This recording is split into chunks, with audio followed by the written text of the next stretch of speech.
Here is Ken Jenkins. Good morning, sir. And champion of the people as well. Good morning, Yes, you are. and good morning, Westchester.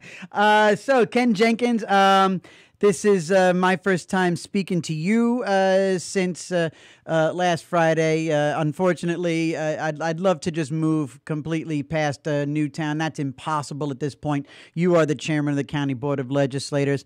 You're a headline maker. You're a voice in the community on a big level. Curious as to where your heart and your gut live right now in the wake of what happened in Connecticut. Well, first, we all express our condolences and sympathies to those people that were lost in Newton, as well as their friends and family that are going through some horrific times and tragedy during this particularly holiday time of the year. But the fact of the matter is now we're going to have an opportunity, and we should not lose this opportunity to make sure that we are making significant changes in how we think about guns and how we think about gun control. As a person that has been involved in the county level, I know that we have tried to do a few different things over the years. Under County Executive Spano, we wanted to add in legislation to our state legislative packages, something that we would move up to the state to change the licensing. And that was supported by our outstanding county clerk, Tim Maidoni, and our outstanding district attorney, Janet DiFiore, that wanted to make sure that we change the process on how people obtain guns and how they renew them, because we should think of it no different than a car. You got to get your car license renewed every couple of years. But if you get a gun license, you keep that forever, and there's some problems with that, and we have some tough laws in New York.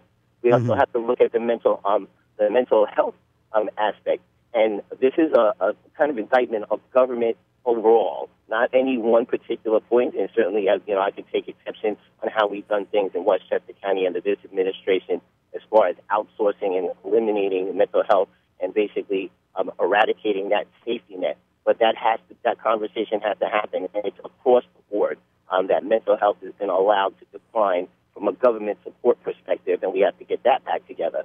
And we really, really need to talk about, assault weapons. No one should have an assault weapon unless you're in the military.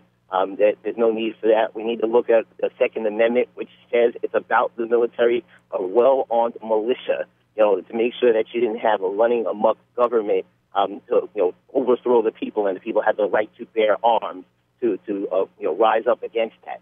That's what it says. Yeah. It doesn't say that you deserve to have a gun in your house to be able to for whatever reason. So we need to do that. We really need to look at those things differently. And I'm hopeful that because of the tragedy, that people aren't going to just sit on the sideline. And the last thing I want to say, TJ, is that I've said this to gun enthusiasts and the advocates in that area. They need to own this issue, right? Yeah. People that are law-abiding, they should not have any issues at all with the restrictions that are in place and having additional ones. There's no reason, again, to have an assault weapon. They should be at the forefront. And I was talking to them about this a couple of weeks ago, as a matter of fact, regarding illegal handguns and how the gun enthusiasts could be advocates for showing people that they're more interested in making sure that we are preventing tragedy than saying, oh, I have a gun in my house. So I think that that's really where we are. As far as gun shows in the county center, that's one of those instances where the Democrats, who were in the majority at that time, I proposed a piece of legislation to say, let's ban gun shows. County Executive Spano had an executive order that was in place since the Columbine tragedy, and that was lifted in the Astorino administration and allowed gun shows in the county center. Now everyone's like, oh, we should have that ban in place. Well, that was one of the opportunities, if you will, where we said, well, we're not going to fight about that particular item. And as quiet as it's kept, I lose every once in a while, even inside my own caucus, to be able to say this is something that we should not be standing for. And it really was precipitated because of the Nazi paraphernalia that was at the gun show. So there was talk about that, but it got set on the side, and now it's going to be front and center. I know the Board of Legislators, my Democratic colleagues that are in our caucus are moving forward with various pieces of legislation and support to end these tragedies because they can't continue. We're talking to Ken Jenkins. He is the chairman of the County Board of Legislators. And in terms of the mental health aspects, in terms of our kids getting some sense of normalcy, getting back. I was just speaking with Richard Organishak, New Rochelle Schools superintendent, and people have a tendency to jump down my throat when in certain circumstances when I say, boy, I would love to get back to the good old days. I'd love to get back to a certain time in America.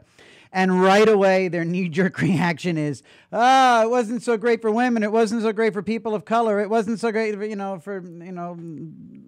dwarves. It wasn't so great. Okay. All right, I get it. I know. When I say I want to get back to the old days, I don't want white and black drinking fountains, and I don't want women, to be nothing more than secretaries. That's goofy, okay? What I'm saying, and I think everybody gets, is that, it would be nice, and I'm not even talking to you as a legislator, I'm talking to you as just a fella. It would be nice if we could take this world by the horns and turn it, because there's no way you could tell me that Ken Jenkins and TJ McCormick didn't have a happier, less stressful, bright childhood, at least in the sense that, I wasn't looking at bloody video games. I was out on my bike. I'm sure there, when you turned on the TV, Ken Jenkins, I imagine you went and you escaped into Happy Days and, and HR Puffin stuff on Saturday mornings. And today, kids they're not escaping. They're watching a 15-year-old have a baby on MTV, for crying out loud. You get what I'm saying? Yeah, I do, and certainly Richard Organishak and Superintendent Perazio and all those folks that are educational professionals, and we really shouldn't forget that. My daughter's a teacher. She teaches out in Brooklyn, so I understand more than a lot of other folks do.